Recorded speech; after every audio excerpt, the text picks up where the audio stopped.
السلام عليكم، ازيك يا صديقي؟ بص يا صاحبي، ركز الله يكرمك في المعنى لان المعنى مهم جدا.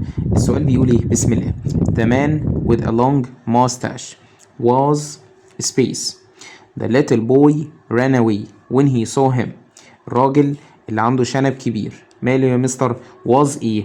كلمة frightened اللي عمالة تتكرر في كل واحدة منهم معناها خايف او مخيف. ركز في الحتة دي. خلاص كده. ده little boy الولد الصغير ran away جري when he saw him. يبقى الولد الصغير جري لما ايه؟ لما شاف الراجل اللي عنده شنب طويل. طيب الشنب الطويل دوت اللي عند الراجل عمل ايه يا مستر؟ خوف الولد.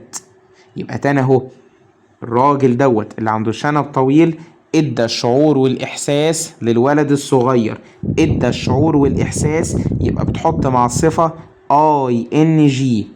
ركز في الحتة دي. فالإجابة تبقى إيه؟ هتبقى فرايتنينج. السؤال ده اتكرر في امتحان ثانوية عامة 2000 تقريبا، يا 23 يا 24 تقريبا، حاجة زي كده. يبقى إمتى أحط الأدجكتيف أي إن جي؟ لما يأثر عليا أهو، يأثر عليا، سبب لي الشعور والإحساس ده. عارف إمتى أقول فرايتنينج؟ انا اللي خفت لما انا اللي اتأثرت بالشعور، فانا ما اتأثرتش بالشعور. امال ايه؟ الراجل ده اثر على الطفل، شنبه الطويل اثر عليه ففرايتنينج. فهمت اللعبة كده يا صاحبي؟ بالتوفيق ان شاء الله. سلام عليكم.